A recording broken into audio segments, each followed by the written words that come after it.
아담 한 사람의 범죄 때문에 그 한 사람으로 말미암아 죽음이 왕으로 파괴되었다면 넘치는 은혜와 의의 선물을 받는 사람들은 예수 그리스도 한 분으로 말미암아 생명 안에서 왕으로 하게 되리라는 것은 더욱더 확실합니다. 그러니 한 사람의 범죄 행위 때문에 모든 사람이 유죄 판결을 받았는데 이제는 한 사람의 의로운 행위 때문에 모든 사람이 의롭다는 인정을 받아서 생명을 얻게 되었습니다. 한 사람이 순종하지 않음으로 말미암아 많은 사람이 주인으로 판정을 받았는데 이제는 한 사람이 순종함으로 말미암아 많은 사람이 의인으로 판정을 받을 것입니다. 율법은 범죄를 증가시키려고 끼어들어온 것입니다. 그러나 죄가 많은 곳에 은혜가 더욱 넘치게 되었습니다. 그것은 죄가 죽음으로 사람을 지배한 것과 같이 은혜가 의를 통하여 사람을 지배하여 우리 주 예수 그리스도로 말미암아 얻는 영원한 생명에 이르게 하려는 것입니다. 제가 로마서는 3번에 나눠서 설교할 건데요. 지난주에는 제목 혹시 기억나세요? 지난주 설교 제목? 네, 예수님이 복음입니다 라는 말씀이었죠. 그래서 이 로마서를 쓴 사도 바울은 왜 로마서를 쓰고 있는가?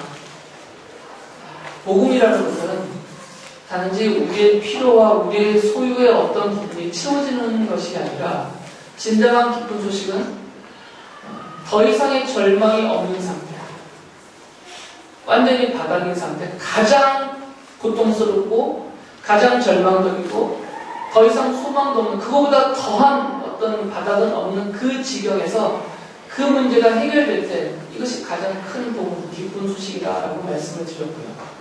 우리 인간에 있어서 그 마지막 바닥이라는 것은 죽음이다라고 말씀을 드렸어요. 그래서 이 죽음의 문제가 해결되는 것이 우리 인간에게는 가장 큰 기쁜 소식이요 복음이다라고 말씀을 드렸습니다. 그래서 이 죽음의 문제인 우리의 마지막 절망인 이 죽음의 문제를 해결해 주신 분이 바로 예수님이시고 그 예수님 안에 있는 생명, 그 생명은 잠시 생명이 아니라 영원한 생명인데 그 영원한 생명이 그리스도의 십자가 대신 죽어주시는 은총을 입어서 우리에게 전달되었다. 그래서 우리는 지금 영생을 소유한, 그래서 죽음의 문제를 해결한 진짜 복음인 예수님을 믿음으로 받고 살고 있는 자입니다라고 지난주에 말씀을 드렸어요. 듣고 보니까 30분 설교하는 게 뭐 별거 아니네요. 1, 2분에 그냥 정리가 되네요.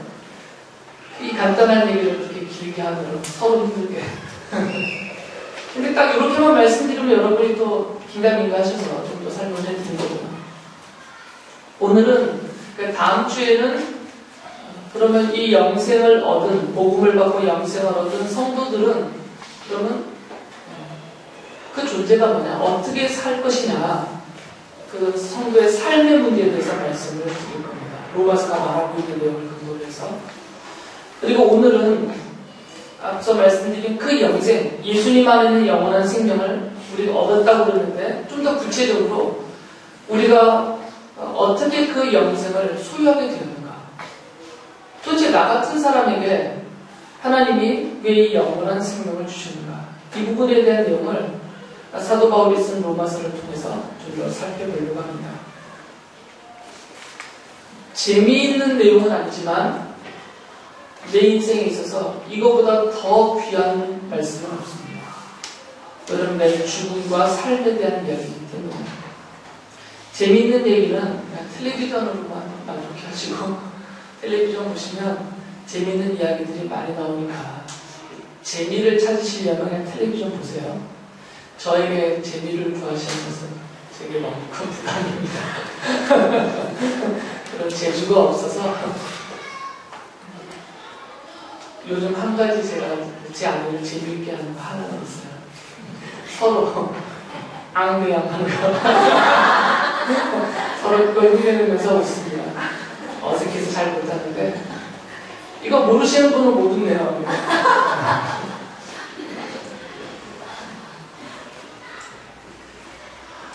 이 성경은, 특히 로마서라는 이 성경은 민족을 가리지 않습니다. 이 로마서를 쓸 당시에 유대인들의 세계관은 유대인 아니면 다른 민족은 다 이방인이에요. 그리고 이방인의 대명사가 헬라인입니다. 헬라인은 헬라 제국에 속해 있는 사람들을 말하죠. 그러니까 전 세계 민족은 유대인들의 관점에서는 딱 둘이에요. 하나는 유대인, 하나는 헬라인. 이 헬라인 속에 우리도 다 들어가는 거예요, 지금. 다시 말하면 이방인이다 말이죠. 유대인과 이방인. 근데 바울 사도는 이 로마서에서 유대인이냐, 이방인이냐, 헬라인이냐 이런 것을 가리지 않고 모든 사람은 다 죄인이다라고 말합니다. 유대인도 죄인이고 헬라인도 죄인입니다. 이방인들도 세계 모든 민족, 모든 사람은 다 죄인이다. 이것을 전제해 놓고 이야기를 시작합니다. 로마서 3장 10절부터 12절에 이런 말씀을 하세요. 기록된 바 의인은 없나니 하나도 없으며 깨닫는 자도 없고 하나님을 찾는 자도 없고 다 치우쳐 함께 무익하게 되고 선을 행하는 자는 없나니 하나도 없다. 하나도 없다는 거예요. 애들 쓰는 말로 한 개도 없는 거예요. 그러니까 의인은 한 개도 없는 거예요. 모두 다 속에 이 자리에 있는 여러분들 저를 포함해서 다 들어가는 겁니다. 그러니까 성경은 아예 이 세상에 죄가 없는 의인은 한 명도 없다라고 아예 딱 단언을 해놓고 모든 이야기를 시작해요. 그 의인은 어떤 얘기죠? 여기서 말하는 의인의 기준은 뭐 나라를 위해서 몸을 불사르는 이런 열사 이런 것을 말하는 게 아니고요. 죄를 지었느냐, 죄를 짓지 않았느냐 이 얘기죠. 로마서 3장 23절에서도 다시 말씀합니다. 모든 사람이 죄를 범하였으며 하나님의 영광에 이르지 못하느니라고 말합니다. 모든 사람이 다 죄를 지었다는 거죠. 이전에는 여러분들도 그래서 다 죄인입니다. 이런 말씀 드리면 참 죄송하긴 하지만 사실을 말씀을 드립니다.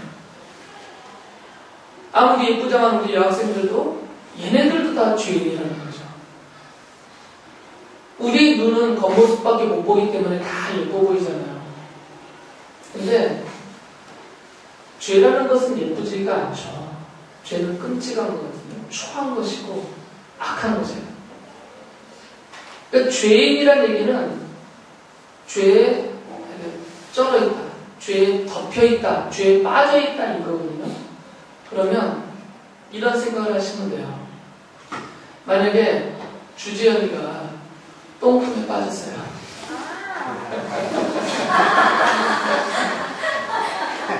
저는 어려서 빠져봤어요. 제일 쉬운 화장실이잖아요, 어렸을 때는. 안 빠져보셨어요? 저는 한번 빠져봤어요. 그래서 지연이가, 저 예쁜 지연이가 똥통에 빠졌어요. 얼굴까지 다. 이만큼 하면 안 돼요. 완전히 잠겨있는 거예요. 이만큼도 이게 주인이 아니에요. 완전히 잠겨서 바깥으로 걸어 나왔어요, 기어서. 그 모습을 본 여러분들이 가서 껴안아줄 거예요. 아이고, 지연이 왔구나 하면서. 아이고, 이쁜이. 서집사님도 아마 또 저리 가는 거예요. 아무리 내 딸이지만 똥통에 빠졌다 나오면 향해서 아이고, 내 딸하고 껴안으면 먹어보세요. 당장 또 빨리 씻고 하고 당장 이렇게 붙이죠? 이게 죄인 거예요. 근데 죄라는 것은 이 똥덩어리보다 더한 거거든요. 똥통에 빠졌다고 사람이 죽지 않잖아요. 똥 묻었다고 사람이 죽지는 않습니다. 내 몸의 모든 똥이 다른 사람을 해치지 않아요. 좀 불결하긴 하지만. 그러나 죄는 나를 죽이고 다른 사람을 죽여요. 죄라는 것은 그렇게 악한 거고요. 흉측한 괴물과 같은 거죠. 근데 정말 다행인 것은 우리의 눈은 그걸 못 보는 거죠. 겉모습밖에 못 보니까. 그러니까 우리가 다 서로서로를 볼 때 멀쩡하게 보는 거죠. 여러분이 저를 볼 때도 볼만하게 보시는 거예요. 겉모습만 보시니까. 저도 여러분들 보면 다 그럴듯해 보이세요. 그런데 정말 죄를 볼 수가 있다면 우리는 서로를 쳐다보지도 못할 겁니다. 최소한 우리는 우리 자신은 볼 수 있어요. 눈으로는 못 보더라도 내 자신의 죄만큼은 스스로 볼 수가 있어요.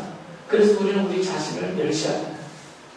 우리 자신을 질책하고 막 내가 버리고 싶고 나 자신을 내가 아니고 싶어지고 그런 마음들이 생기는 거죠. 추악하기 때문에. 그리고 독하기 때문에. 우리가 이런 다 죄인이라는 것입니다. 그러니까 내가 죄인이라는 얘기는 심각한 얘기예요. 내가 한국 사람이다 하고는 다른 얘기입니다. 뭐 내가 미국 사람이 안 되긴 좀 아쉽긴 하겠죠. 어떤 사람들의 경우에는. 근데 내가 한국 사람이다, 미국 사람이다, 중국 사람이다 이런 말하고 내가 죄인이다라는 것은 이거는 질적으로 완전히 다른 얘기예요. 이 심각성을 여러분이 알고 계십니다. 잘 못 느끼시죠? 근데 하나님은 그렇게 보고 계세요. 하나님이 보실 때는 똥통에 빠졌다 나오는 것보다 더 추하고 더 더러운 우리를 보신다. 우리가 못 볼 뿐이지. 성경이 그렇다 말하는 거예요.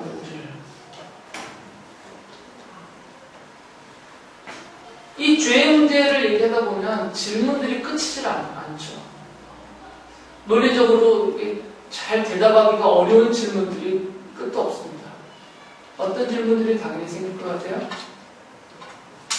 도대체 죄라는 것은 어디서 시작되는가? 왜 성경이 말하는 것처럼 왜 모든 사람들은 다 죄인이 되었을까?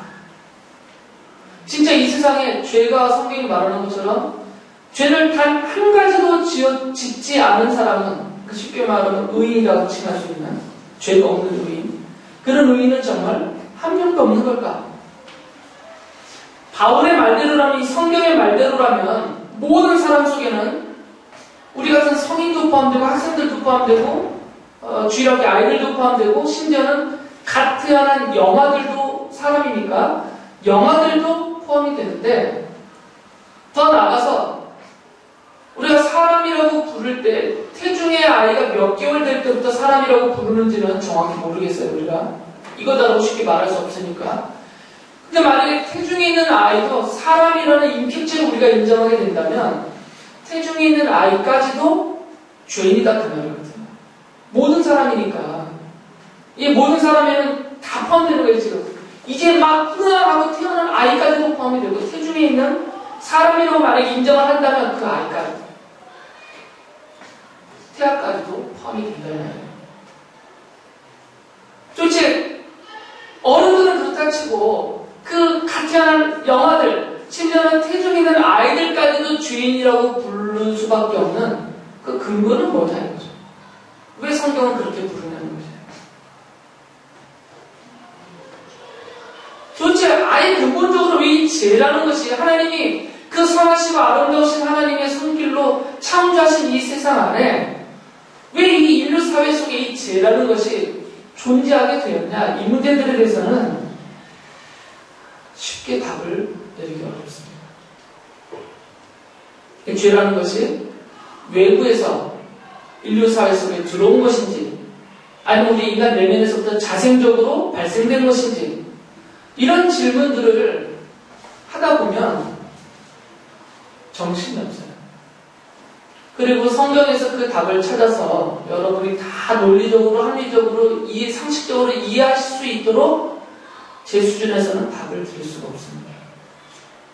할 말은 있지만 다 받아들이시지 않으실 것이기 때문에 그래서 그 부분에 대해서는 제가 말씀을 안 드리려고 해요. 좀 전에 쭉 나열한 그런 질문들에 대한 답은 물론 성경에 있습니다. 성경적으로 얼마든지 답을 해드릴 수는 있는데 여러분이 받아들이시기 힘들 수도 있고 또 다른 반론도 있고 하기 때문에 이 시간에 그거 갖고 이렇게 논쟁을 할 필요는 없으니까 그 부분은 제가 말씀을 드리지 않을까. 언제 기회가 될지 모르지만 죄 문제만 따로 한번 말씀을 드리도록 하고요.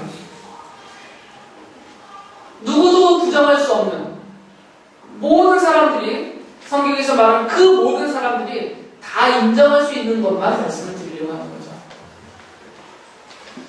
현실적인 현상을 두고 말하는 거예요. 현재의 현실적인 현상. 그러니까 지금 이 자리에는 우리들만 얘기하자는 그 얘기예요. 우리들만 놓고 본다면 지금 현재 이 현실 속에서 우리들의 현상이 드러나는 모습이 어떠냐 이것이에요. 죄인이잖아요. 우리만 얘기하면 복잡한 답을 찾기 어려운 그 부분은 제쳐두고 지금 나만 보자는 거죠. 나만 본다면 죄인인 거죠. 다른 사람은 얘기할 것 없이 바로 나 자신만 본다면 똥통에 빠진 것보다 더 추한 죄인이 바로 나 자신이라는 거죠. 성경은 이 죄인에 대한 기준을 정도의 차이로 판단하지 않습니다. 그 사람이 죄인이냐, 죄가 하나도 없는 의인이냐의 기준은 죄가 상대적으로 이 사람보다는 이 사람이 더 많기 때문에 더 죄인.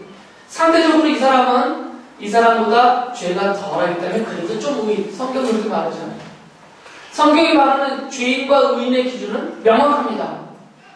죄가 있느냐 없느냐. 만약에 죄를 한 가지라도 지었으면 그 사람은 그 한 가지 죄 때문에 죄인에 속한 거죠.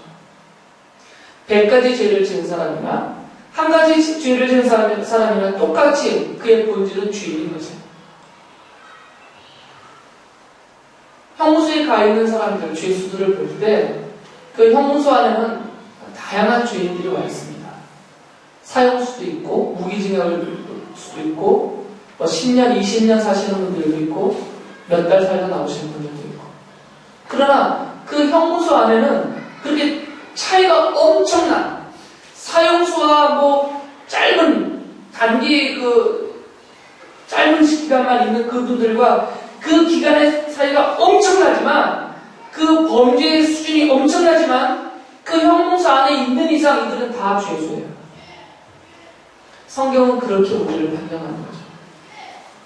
이걸 부정하시면 안 돼요. 이거 부정하시면 여러분 구원 못 받아요. 내가 죄인이라는 것을 부정하는 순간 십자가는 나하고 상관없는 거죠. 예수님은 나하고 상관없는 인물이 되버려요.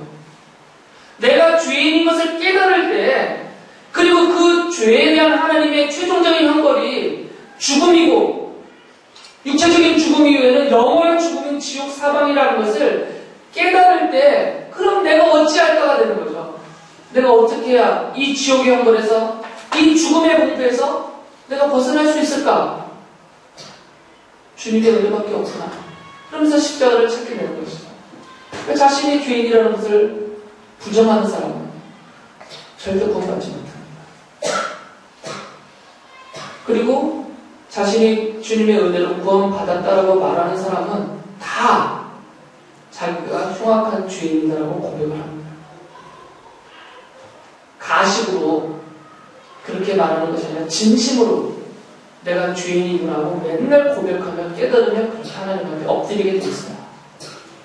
이건 다음 주 설교 때 좀 더 말씀을 드리고요. 더군다나 이 성경은 외적으로 드러난 행위만 죄라고 말하지 않거든요. 세상법 외적으로 드러난 행위만 갖고 잡지만, 마태복음에서 예수님이 이런 말씀을 하셨어요.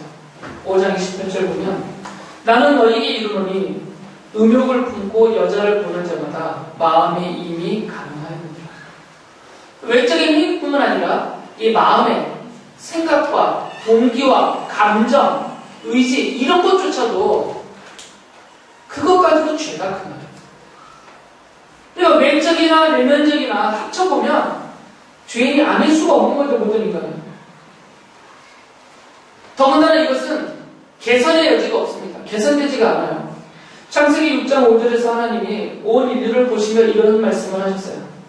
여호와께서 사람의 죄악이 세상에 가득함과 그 마음으로 생각하는 모든 계획이 항상 악할 뿐임을 보시고라고 말씀하셨어요. 항상이란 말이에요. 지속적이다 그 말이죠.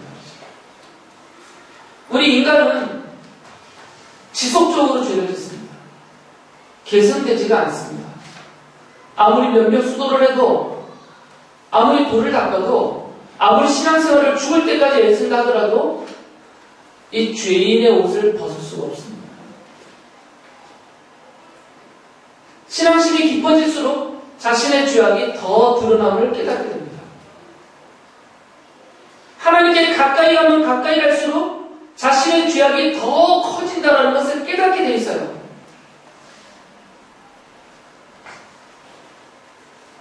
거울을 보기 전에는 자기 얼굴에 묻은 때를 보지 못합니다.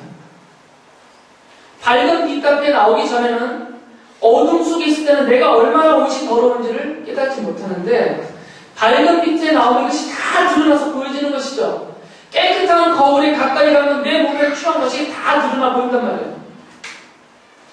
하나님께 가까이 갈수록 그 거룩하시고 빛 대신 하나님 앞에 가까이 갈수록 자기의 죄악됨이 더 드러나 보여지게 되는 것이에요. 그러니까 신앙이 깊어졌다 그 얘기는 자신의 죄인됨을 더 크게 깨닫고 있다 그 말이에요. 그러니까 사람들 앞에서 죄인처럼 살지 않고 의인처럼 사는 사람들은 이거 믿음 꽝이에요. 그건 가짜입니다. 그렇게 될 수가 없는 거죠. 정말 참된 믿음을 갖고 있다면 그래서 그 사람이 정말 하나님 앞에 가까이에서 신앙으로 하나님만 바라보고 의지하고 살고 있다면 그럴수록 자신의 죄악됨을 깨닫기 때문에 죄인으로 살아요. 하나님 앞에서, 사람들 앞에서. 그러나 하나님으로부터 점점 멀어지는 사람들, 아예 근처에 근접도 안 하고 있는 사람들은 자기의 죄인됨을 발견하지 못하니까 항상 의인 행세를 한단 말이에요. 사람들 앞에서, 교회 안에서, 이 강대상국에서 자칭 의인이 되어버리는 것도 바리새인들처럼. 여러분이 스스로 자신의 죄인됨을 깨닫는 것이 그게 은혜입니다. 이건 사람의 지혜나 교양으로 깨달아지는 것이 아니기 때문에 성령님께서 여러분을 깨우치실 때 그것을 알게 되는 것입니다. 아직도 의인 같아요? 아직도 잘나셨어요? 그런데 이 성경은 무슨 얘기를 하냐면 지금 이 로마서 특히 4장, 5장 여기에서 5장에서 많이 강조하고 있는 것이 한 사람이라는 단어를 써요. 한 사람. 한 사람 아담, 그리고 한 사람 예수. 이렇게 한 사람 두 분을 세워놓고 대조를 시키고 있어요. 아담과 예수님을 대표로 세워놓고 그 차이를 말해가면서 죄인이 어떻게 구원을 받느냐, 어떻게 죄로 영원한 지옥 사망에 떨어질 죄인들이 어떻게 그 죄를 용서받고 어떻게 영원한 생명을 얻게 되느냐, 이것을 사도 바울이 설명을 할 때 대비를 한 거죠. 그래서 먼저 첫 번째 사람에 대해서 얘기를 해요. 그 첫 번째 사람은 아담입니다. 그래서 로마서 5장 전체에서 얘기를 하지만 특히 5장 12절에 보면 그러므로 한 사람으로 말미암아 죄가 세상에 들어오고 죄로 말미암아 사망이 들어왔나니 이와 같이 모든 사람이 죄를 지었으므로 사망이 모든 사람에게 이르렀느니라 라고 말하고 있어요. 이 한 사람은 바로 인류의 시조인 아담입니다. 창세기 3장은 인류의 시조인 이 아담이 저지른 죄에 대해서 설명을 해줍니다. 아담의 범죄에 대한 기록이죠. 아시듯이 이 첫사람 아담은 하나님이 금하신 선악을 알게 하는 나무의 열매를 따먹었습니다. 하나님이 먹지 말라 하셨거든요. 이것은 순간적인 충동이 아니고요, 굶주림에 지쳐서 어떤 육체적인 본능에 의해서 따먹은 게 아닙니다. 왜 그러냐면 이 온 천지에는 모든 과일들을 다 주셨어요. 모든 채소들 다 주셨습니다. 이 땅에서 나는 모든 것을 다 주셨어요. 얼마나 좋을까요? 내가 농사 짓지 않아도 돼요. 그냥 배고프면 자리에 앉아서 그냥 먹으면 됩니다. 다 주셨어요. 다. 이걸 무시하면 안 됩니다. 모든 걸 다 주셨어요. 여러분이 좋아하는 거 다 주셨단 말이에요. 그런데 동산 중앙에 있는 그거 한 가지만 금하셨어요. 선악을 알게 하는 나무의 열매. 우리가 그냥 줄여서 편의상 선악과라고 부르죠. 근데 그 나무가 선악과는 아니지만 이름이 선악을 알게 하는 나무예요. 정식 이름. 이것만 먹지 말라고 해서 이 나무 열매만큼 금지 명령을 내리신 거죠. 그러니까 이 선악을 알게 하는 나무 열매를 아담과 하와가 따먹었다는 것은 아까 말씀드린 것처럼 충동에 있어 따먹은 게 아닙니다. 굶주림 때문에 더 이상 견디지 못해서 갈등하다 따먹은 게 아니라고요. 이것은 적극적인 힘이에요. 하나님의 금지 명령을 그가 스스로 강한 자신의 의지를 가지고 아무리 뱀이 유혹했는데 사람이 유혹했다고 이건 다 핑계고 그 자신 스스로가 강한 의지의 결정으로 적극적으로 손을 뻗어 따먹은 거죠. 이것은 하나님의 말씀에 대한 적극적인 거역이고 도전인 거죠. 작은 죄가 아닙니다. 그럴 수도 있지. 이렇게 말하면 안 돼요. 왜 하나님이 하필 그걸 만들어 놔서 죄를 주장하셨느냐 이런 얘기하면 안 돼요. 다 주셨다니까요. 나 같으면 안 먹을 것 같은데. 아니 그 천재 다 그게 내 건데 제가 좋아하는 감도 있고 뭐 사과도 있고 다 있는데 이거 먹으면 죽는데 분명히 하나님이 말씀하셨죠. 분명히 먹으면 죽는다. 근데 까먹었단 말이에요. 하나님의 말씀을 적극적으로 거역한 것입니다. 하나님의 그 명령과 그 명령을 어길 시에 받게 될 형벌, 죽음이라는 형벌에 대해서 우습게 알아버린 것이었어요. 은혜야, 너 같으면 까먹겠냐고 죽는다는데? 난 죽을까봐 못 까먹겠다. 죽는다는데. 물론 또 다른 이유가 있겠지만 어쨌든 이 창세기 3장에서는 이 아담의 범죄가 적극적인 죄악이다라고 말하고 있어요.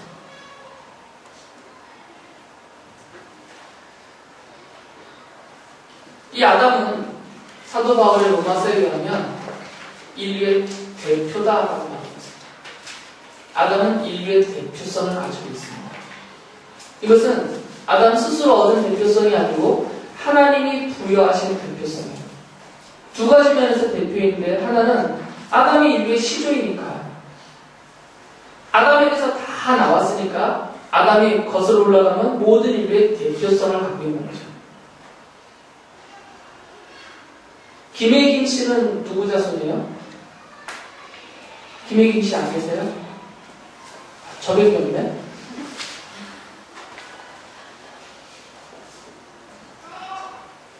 김수광 아닐까? 내가 갑자기 노장로님 조상이 누구세요? 저요? 무슨 노씨예세요? 풍천 노씨. 그러면 그 선조가 누구세요? 누군가 있죠? 아시죠? 그러니까 그분의 씨란 얘기잖아요, 전부. 노장로님도 그분의 씨라는 얘기죠, 후손.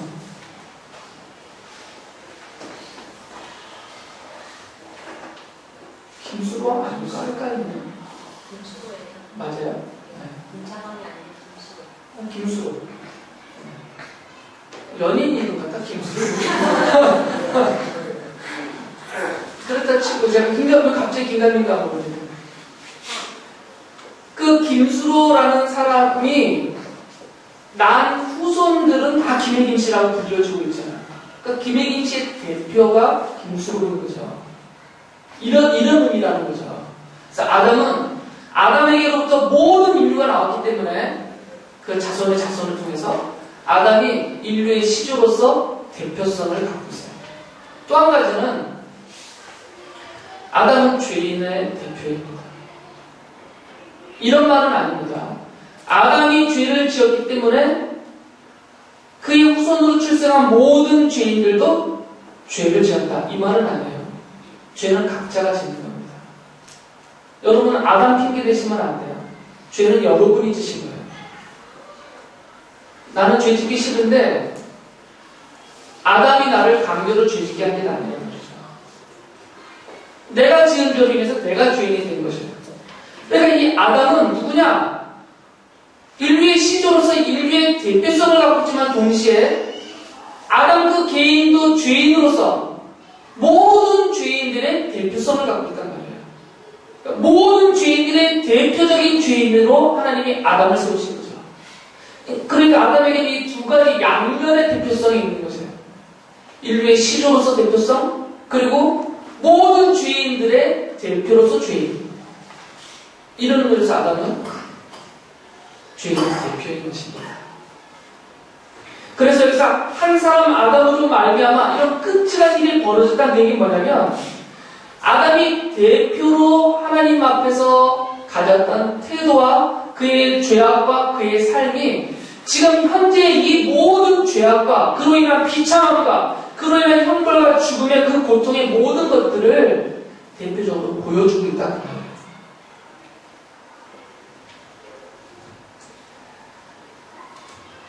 죽음이라는 것은 죄에 대한 형벌입니다.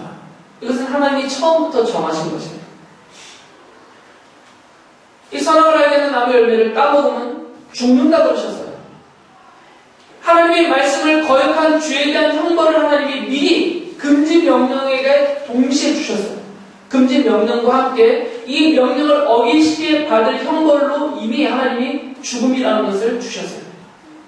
그러니까 죽음이라는 것은 뭐냐면 형벌이에요. 내가 벌받은 증거가 죽음인 것이죠. 내 죄로 인해서 내가 받은 벌이 죽음인 것이에요. 그러니까 사람이 죽는다는 얘기는 지금 벌받았다는 겁니다.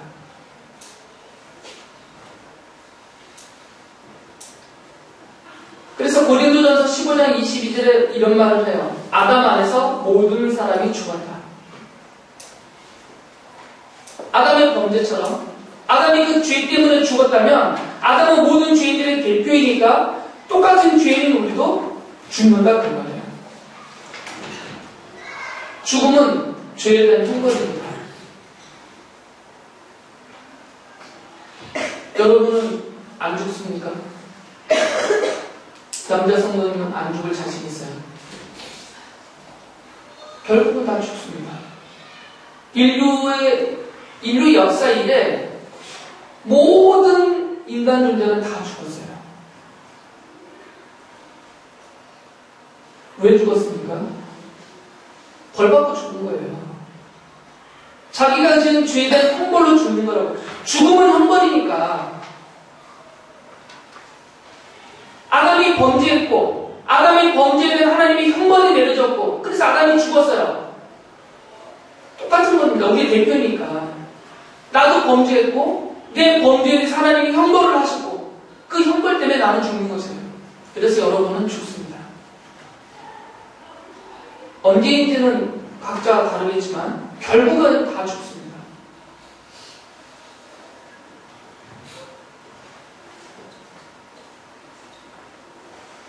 이 죽음의 문제를 해결해 주는 것이 복음입니다. 그런데 우리 인간은 이 스스로 이 죽음이라는 형벌을 벗을 수가 없어요. 방법이 없거든요. 내가 어떻게 하면 이 죽음을 면할 수가 있습니까? 스스로 무엇을 어떻게 하면? 방법이 없거든요. 무슨 수를 써도 죽음은 내가 해결할 수 없는 내 능력 바깥의 일이에요. 하나님께로부터 내려진 형벌이니까. 그러니까 하나님이 내린 벌이라면 누구만 이 벌을 걷어갈 수가 있어요? 하나님만 걷어갈 수가 있는 거죠. 여러분이 여러분 자녀들에게 그 잘못 때문에 어떤 벌을 줬다면 그 벌은 여러분 자신만 이렇게 벗겨줄 수 있는 것이에요. 죽음이란 하나님의 형벌은 우리들의 죄에 대한 이 죽음이란 하나님의 형벌은 그 형벌을 내리신 하나님만 걷어갈 수가 있는 겁니다. 이건 스스로도 벗을 수 없는 것이고 다른 인간 누구의 도움으로도 벗을 수 없는 것이고 아무리 성자이네 성녀이네 거룩한 현인이네 해도 그들조차도 자기들의 죽음을 해결 못하는 사람들인데 그들의 도움을 받아서 내 죽음의 형벌을 벗어버린다 말이 안 된다. 형벌은 그 벌을 내리신 하나님만 걷어갈 수가 있는 것입니다. 죽음이 인간의 죄인으로서 받을 형벌의 증거라면 반대로 생각하시면 어떻겠어요? 그 죄, 형벌이 내려지게 된 그 죄가 용서받았다는 증거는 뭐겠어요? 생명인 것이죠. 죽음이라는 것은 생명이 없어진 거니까. 죽음이 내 죄의 형벌의 증거라면 그래서 그것이 내가 죽는다는 것이 내가 죄인이라는 것을 증거해주는 증명이라면 반대로 내가 지은 죄가 용서받았다. 내 죄를 용서하셨다 하나님이 그 하나님이 내 죄를 용서하셨다라는 증명은 뭐냐고 증거는 아까 말씀드렸잖아요. 생명이죠. 죽음은 죄에 대한 형벌의 증거. 생명이라는 것은 내 죄가 용서 받았다라는 증거인 것입니다. 영원한 생명을 얻지 못한다면 잠깐 죽었다가 살아나는 이런 거 말고 죽을 병을 걸렸다가 약 먹고 살아나는 거 이런 거 말고 영원한 생명. 육체의 죽음을 거쳐서 영원한 지옥 사방에 떨어지지 않고 육체적으로는 죽지만 천국 문이 열리고 천국에서 영생의 삶을 이어 살게 되는 이런 영원한 생명을 소유한다는 것은 다른 거하고는 바꿀 수가 없는 것입니다. 만약에 이 영원한 생명을 소유하지 못했다면 인간이 아무리 좋은 것들을 이 땅에서 찾아오고 산다고 해도 그는 여전히 죄인으로서 형벌을 받고 있는 것입니다. 이런 표현이 되는 거죠. 재벌이 된 죄인. 어떻게 되겠어요? 죽어서 지옥 가는 거죠. 그가 앞에 붙으면 소용이 없는 거예요. 재벌이 된 죄인. 재벌이는 뭐예요? 주인인데. 권력을 차지한 주인. 그러니까 대통령인 주인. 어떻게 되겠어요? 죽음의 문제는 해결 못하는 거죠. 대통령이 돼도. 인기를 누리는 주인, 예쁜 주인, 멋진 주인, 착한 주인, 고상한 주인. 뭘 붙여도, 그 앞에다 뭘 붙여도, 목사가 된 주인, 마찬가지예요. 그 앞에다 뭘 붙여도, 죄인이라는 문제가 해결이 안 되면, 그 인생은 비참한 것입니다.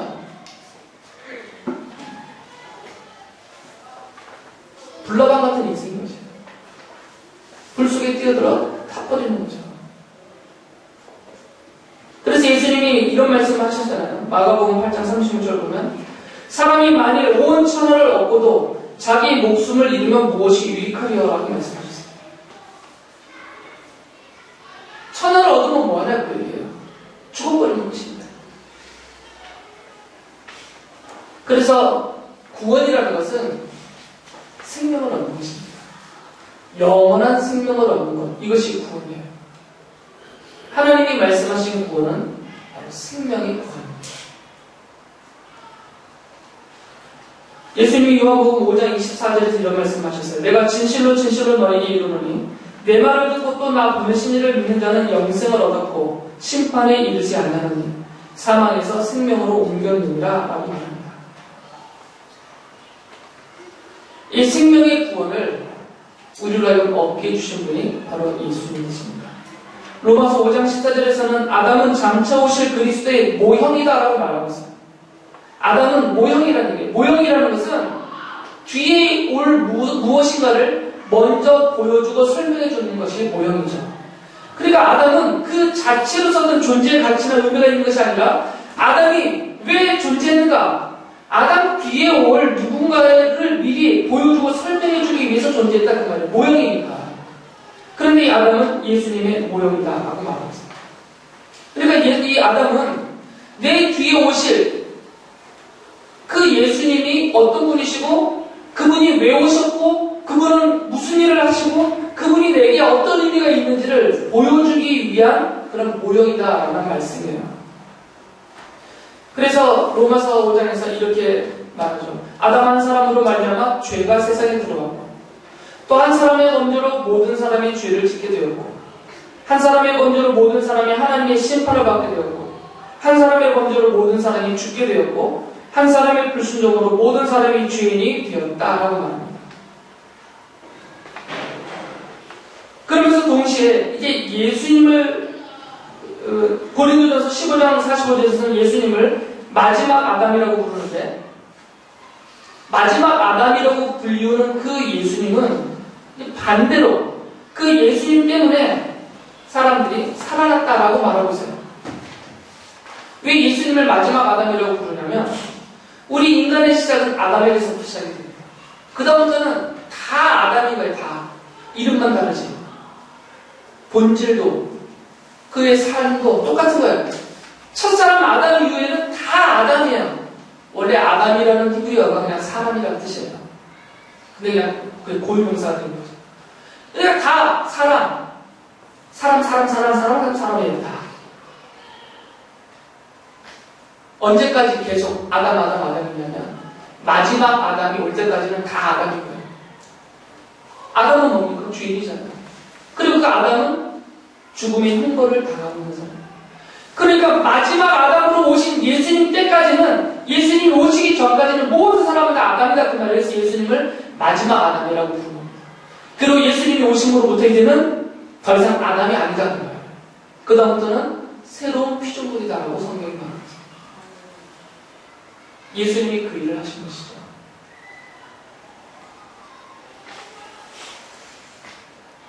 로마서 5장 18절에 이런 말씀을 하셨어요. 예수님 한 분의 의로운 행위로 많은 사람이 의롭다함을 받아 생명에 이르게 되었다라고 말합니다. 고린도전서 15장 22절에서는 아담 안에서 모든 사람이 죽은 것 같이 그리스도 안에서 모든 사람이 삶을 얻으리라 라고 말합니다. 5장 19절에서 한 사람 예수 그리스도의 순종하심으로 많은 사람이 의인이 되었고 한 사람 예수 그리스도로 말미암아 많은 사람이 영생에 이르게 되었다라고 성경이 말하고 있어요. 그래서 아담은 죄인의 대표, 예수님은 생명의 대표로 우리 앞에 세우신 것이죠. 로마서 5장 9절에 이런 말씀하셔요. 그러면 이제 우리가 그의 피로 말미암아 의롭다 하심을 받았으니 더욱 그로 말미암아 진노하심에서 구원을 받을 것이다 라고 말씀합니다. 이제 하나님이 우리를 구원하셨다는 거죠. 죽음의 형벌을 두지 아니하시고 영원한 생명으로 구원하셨다라는 말씀입니다. 이 아담으로부터 범죄와 죽음의 길이 열렸다면 이제 예수님으로부터는 생명의 구원의 길이 열린 거죠. 아담이 오는 범죄와 죽음의 길로 그 사망의 길로 모든 아담이 모든 사람이 우리가 다 빠져 들어갔었는데 이제 예수님이 열어놓으신 이 생명의 구원의 길로 이제 하나님이 택하고 부르신 하나님의 자녀들이 여러분들이 들어와서 영생을 얻게 되었다 그 말이에요. 예수님이 이런 말씀하셨죠. 잘 아시듯이 예수께서 이르시되 내가 곧 길이요 진리요 생명이니 나로 말미암지 않고는 아버지께로 올 자가 없다라고 말씀하셨어요. 사도행전 2장 28절에서도 주께서 생명의 길을 내게 보이셨으니 주 앞에서 내게 기쁨이 충만하게 하시리로다 라고 말합니다. 사도행전 16장 17절에서는 그가 바울과 우리를 따라와 소리질러 이르되 이 사람들은 지극히 높은 하나님의 종으로서 구원의 길을 너희에게 전하는 자다라고 말했어요. 그러니까 예수님이 생명의 길, 구원의 길을 우리 앞에 열어주신 것입니다. 그럼 마지막으로 이 예수님이 십자가에서 대신해서 죽어주시면서 열어주신 이 생명의 길, 구원의 길을 어떻게 들어가냐 이것입니다. 이미 여러분이 알고 있듯이 믿음으로만 들어갑니다. 이것을 설명하기 위해서 로마서 4장에서 아브라함 이야기를 해요. 아브라함은 우리가 믿음의 조상이라고 부르는 사람입니다. 그런데 이 아브라함도 사실은 아담이죠. 마지막 아담이신 예수님이 오시기 전까지는 아브라함도 아담일 뿐이야. 그러니까 아브라함도 자기 스스로의 행위로는 이 죽음의 문제를 해결할 수 없는 죄인인 것이죠. 그리고 실제로 창세기 보면 아담은 죄인입니다. 죄를 졌어요, 실제로. 그러니까 이 바울 선배 얘기는 뭐냐면 아담이 어떻게 구원받았는지 아느냐? 우리가 믿음의 조상이라고 부르니까 그 사람이 자기의 의로운 행위로 구원받았는 줄 아느냐? 그렇지 않다 그 말이야. 아브라함도 아담이니까. 그럼 아브라함은 어떻게 구원을 받았느냐?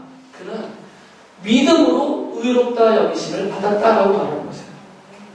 로마서 4장 2절 이렇게 말하죠. 만일 아브라함이 행위로서 의롭다 하심을 받았으면 자랑할 것이 있으려니와 하나님 앞에서는 없다. 그러니까 아브라함은 어떤 행위로 하나님 앞에서 당당하게 떳떳하게 의롭다 여김을 받는 것이 아니다라는 거죠. 오히려 상들은 이렇게 말합니다. 성경이 무엇을 말하느냐? 아브라함이 하나님을 믿으며 그것이 그에게 의로 여김 바 되었다라고 말하고 있어요. 그러니까 아브라함이 의인이 된 것은, 다시 말하면 구원받은 것은 믿음 때문이다. 자기 행함이 아니라. 그러면 아브라함이라는 또 다른 대표가 생긴 것이에요. 원래는 죄인의 대표 아담이 있었고 이제 우리의 구원자 마지막 아담으로서 생명의 길을 여신 생명의 주로서 예수님이 대표가 되는데 이 중간에 다른 대표가 하나 또 생긴 거죠. 그가 바로 아브라함인 것입니다. 이 아브라함은 무슨 대표겠어요? 믿음으로 구원 얻은 사람이 대표가 됩니다. 그래서 우리는 지금 이 아브라함의 뒤에 서 있는 것이에요. 아담이 뒤에 서 있는 것이 아니라 원래는 다 아담이 뒤에 서 있었어요. 우리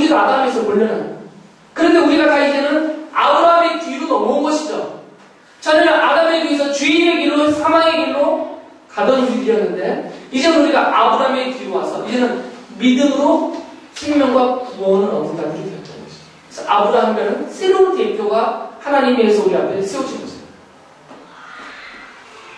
이것을 완성하신 분이 예수님이십니다.